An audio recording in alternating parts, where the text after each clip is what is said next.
All right. So this is Diesel with People News. One more time at it, y'all. We never look straight forward. Always look around us. Be able to protect ourselves by any means necessary. Okay.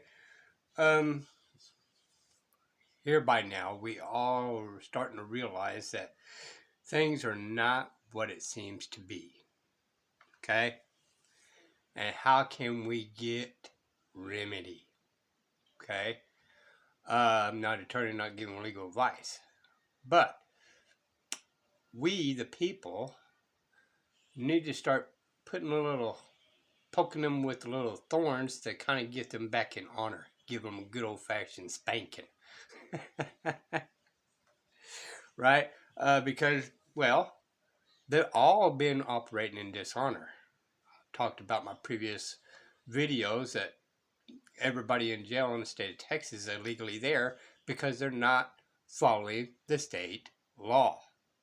So that's including the prosecutors, the cops, uh, the magistrates, and even up to the judge or to the appellate courts, right?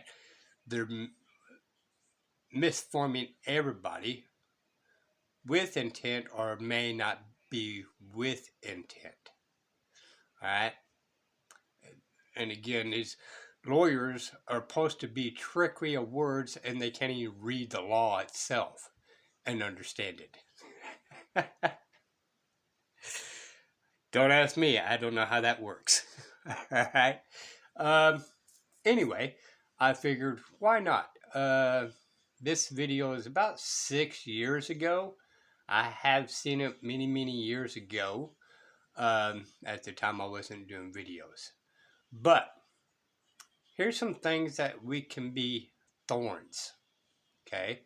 We, the people, need to be thorns. We need to give them spankings and put them back in line. They've been bad, uh, or excuse me with the language. They've been dishonorable people and misleading their clients and themselves even.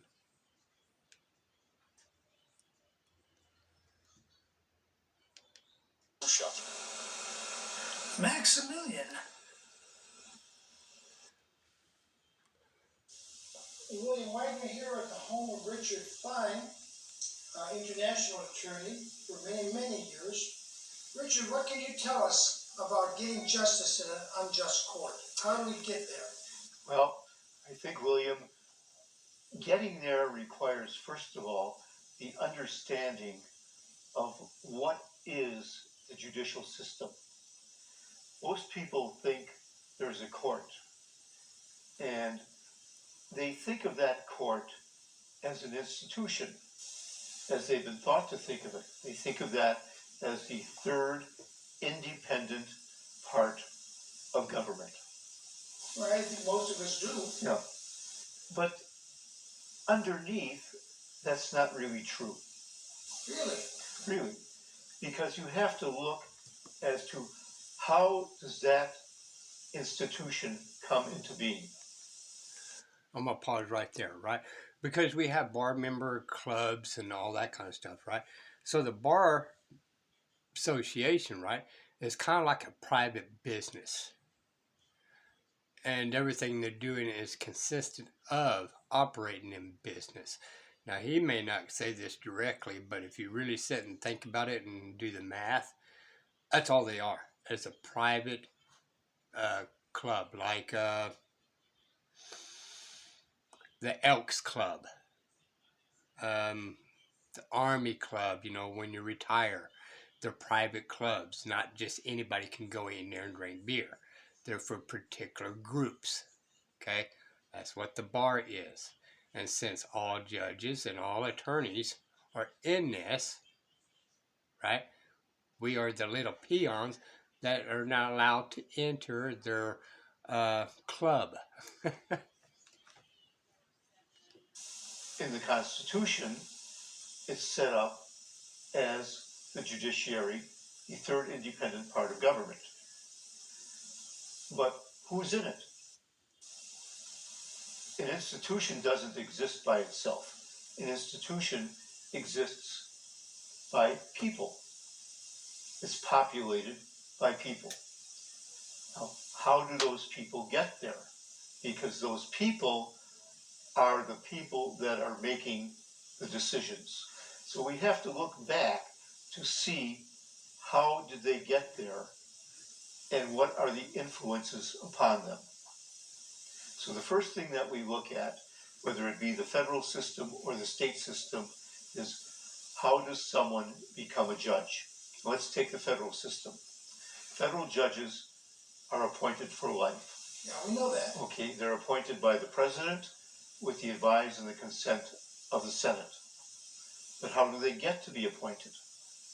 They get to be appointed because their senator recommends them to the president. So now, how do they get to know the senator? Usually, that's going to be the senator knows them through either political contributions or some types of things that they've done for the senator, being a member of the party, being something that the senator favors, or something else on this order.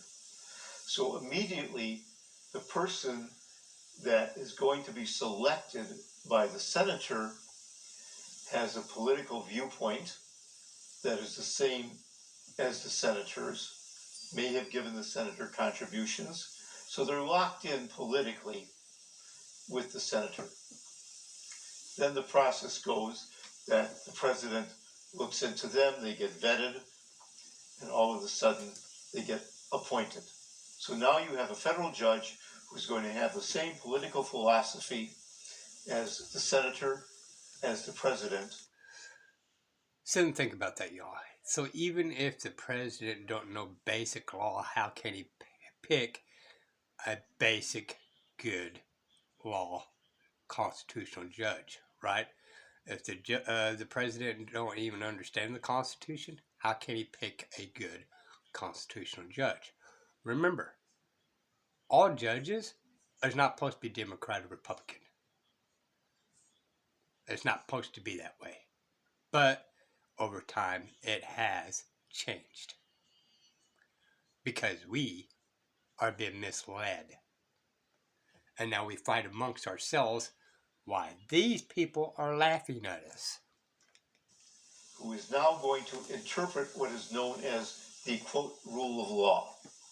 The rule of law is nothing more than judges who've been appointed by presidents with political viewpoints interpreting cases that other judges who have been appointed by presidents with their political viewpoints have decided. That becomes the rule of law. So when you're looking at someone saying we're adhering to the rule of law, what they're actually adhering to are decisions by political appointees advocating their political philosophies on decisions that other political appointees have made.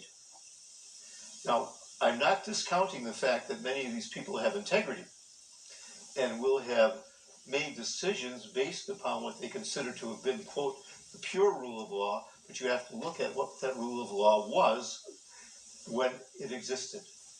You have a second part of this known as equity. And in the old English court days, equity was the king's foot. It used to say equity is measured by the length of the king's foot, which basically means irrespective of the rule of law, if the king thought something was wrong, he would right it by the feelings of his heart. So you put these things together and you have a political appointee making decisions either through his heart or through his interpretation of the rule of law, at all times functioning consciously or subconsciously with his political viewpoints. We're going to pause there for a second. See, we, the grand jury, and we, the jury, trial by jury, right, is to be able to hold the courts accountable because the jury is supposed to go in there and say, hey, wait a minute. Will that law that guy has been charged is a just law, and would I want that law to be against me? Any type of law that's in there, how does it affect your own life and your own family? But we've been misled, right? Because now the judge took over the jury and said, hey, this is what you can and cannot do. Well, that's not the judge's job. The jury is independent. It's the people's power. All right? Not the judge's power, not the president's power, not the Senate's power, not the state of Texas power. It's the people power. And we've been misled and tricked.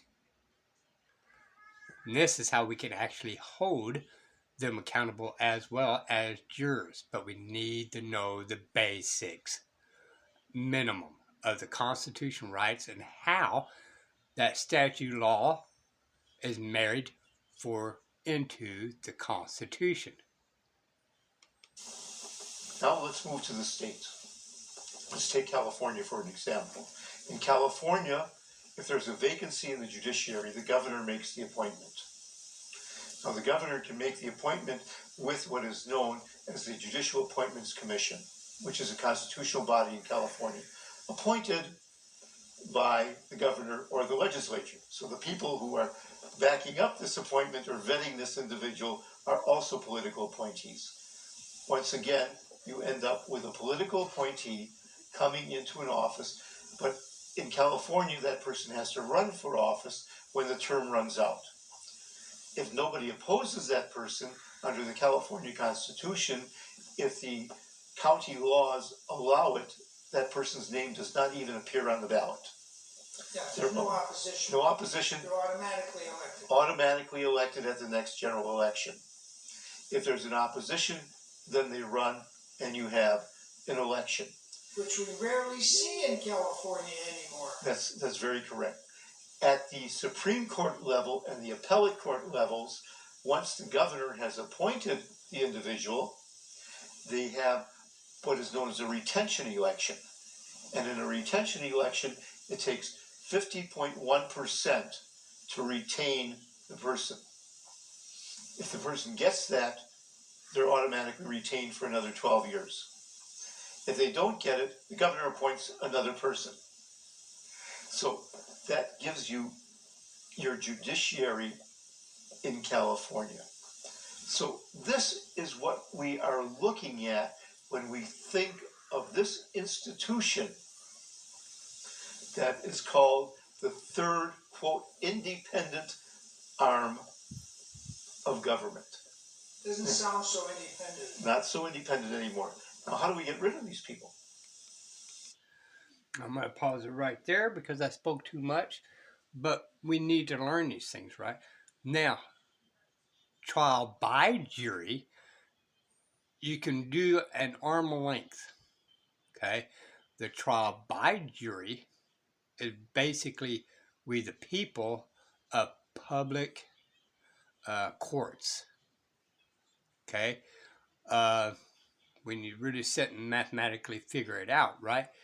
We the people are the fourth branch to be able to protect ourselves from them other three branches that may or may not be doing unlawful acts against their neighbors. Then think about it, people.